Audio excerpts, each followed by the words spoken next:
rebuilding that's happened since then. I mean, the fact that we cleaned up this mountain of debris in 90 days, and now we've built hundreds of homes in that area that was that was raked by the tornado.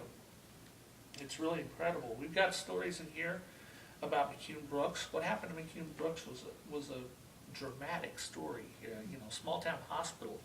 I put in, you've got in 541 the story of what happened at McCune-Brooks that day, and that was a dramatic story where the emergency room treated over 300 patients in less than 12 hours. Here you have the story of how McCune-Brooks went from basically a struggling small town hospital, and now it's been leased by one of the largest healthcare corporations, Mercy.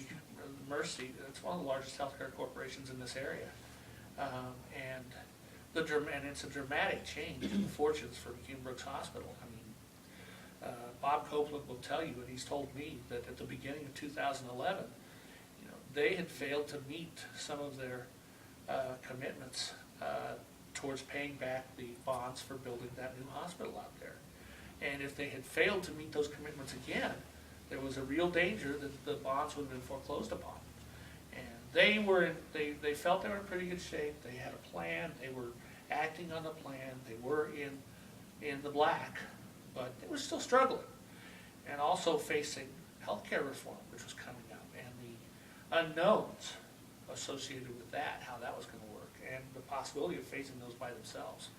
The tornado comes along, and Bob Copeland reaches out to both hospitals, receives more of a response from St. John's and from Gary Pulsifer, and they immediately start working together to open up the wing that had been built out at McCune-Brooks and actually double the size of McCune-Brooks from about 25 beds to 52 beds.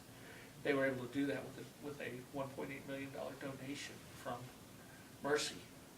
And then Mercy entered into negotiations with the McCune-Brooks board, and it culminated here at the end of last year with Mercy leasing McCune-Brooks with the option to buy in 5 years. So we went from, I mean, this is usually something, you usually have changes like this that take years, you know.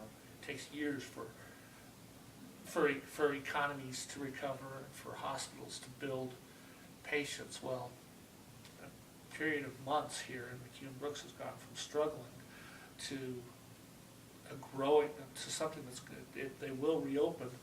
They had to close down those extra beds back in July, but they'll reopen those in December. And so we've got a secure healthcare secure hospital here for years to come as a result of dramatic changes. So that's featured in the book. The rebuilding out at St. John's. We've got the story of the building of the component hospital over there, which is that's a feat in and of itself. We've also got accounts of building the work of some of the groups like Samaritan's Purse. There's a Carthage gentleman named Stephen Bergen, who is the construction coordinator for Samaritan's Purse, which is they're a group that Franklin Graham, Billy Graham's son, is associated with. And they've committed to building 20 houses in the next 2 years for people who have, these people have to own the land where they lived in the homes, they own the land, their homes were destroyed, but they don't have quite enough insurance money to rebuild. Right. So Samaritan's Purse is stepping in. They're making up the difference, and these people are getting homes with beautiful homes with no mortgage, mortgage-free. Stephen Bergen and Della Bergen, their story. Della Bergen's story is in there. She worked with Samaritan's Purse closely to help with the cleanup. Stephen Bergen's story is in this one. We've got the story of the Extreme Makeover Home Edition, you know, that rebuild. We've got some stories from the Habitat for Humanity. Oh, excellent. And their rebuilding. We've got accounts from students, some of Randy's students over in Joplin, wrote accounts.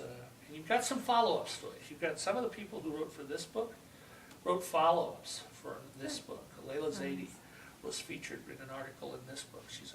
I believe she's a sophomore or junior now at Junior now. junior at and her home was just her home and her family's her home. She had other members of her family had homes around the home where she lived. All of their homes were destroyed. Oh my gosh. Their family is rebuilding now, and she wrote an article. She wrote a story for here.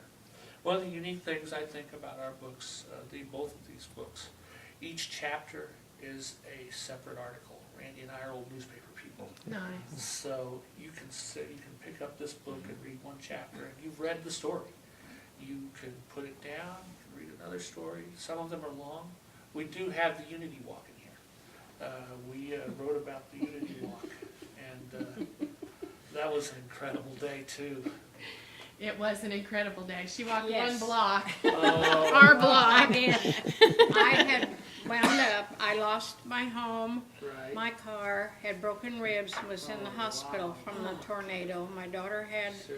an injured leg. Uh-huh. However, I decided at the age of 81 I was going to walk in that parade. So we went up to 20th and Delaware, and I walked about a half a block, and I thought really proud of myself that I managed to walk that far. Absolutely, that's great. I love that story. That When is they so announced cool. they were doing a walk, I thought it was the silliest thing. Sure. What is a walk going to mean to Yeah. us? But we were there, and I have to say, the night of the tornado, you could see from Range Line to St. Yeah. John's devastation. Absolutely. That day, you saw people Exactly. from Range Line to St. John's, and all those people either lost their homes or they were helpful in rebuilding. Uh-huh. So it was a miracle in itself. It was- It was such an amazing feeling. It changed everything for us, didn't Yes. it? Absolutely, yeah. This is, and I tried to capture that account. It's one of the longer chapters in here, but there's so much, there was so much involved in that walk. I mean, was if you amazing. walk that distance, there were stories every block. Right. I talked to the people who survived in that Mormon church, the Mormon Stake Center there, near the high school. There were 8 people in that building when it was knocked down. Wow. And I talked to some of those survivors. I ended up talking to Mark Norton. Mark or Mike? Mark. Mark Norton. Will Norton's Will's father. dad. Yeah. Wow. Will you Norton's did. father Wow. he walked a package from Will Norton's class.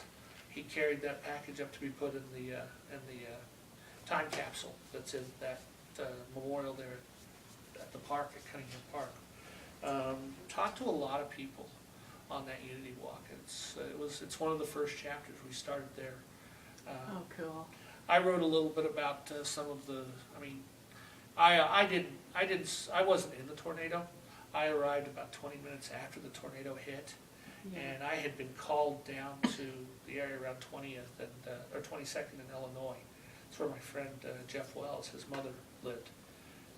I'd been visiting her that day before, that Saturday, and he'd been up visiting that whole previous week. Jeff had visiting his mother, he lives in Fort Worth now, and he'd been up there, and he was on his way home, and he notices he and I are sort of weather nuts.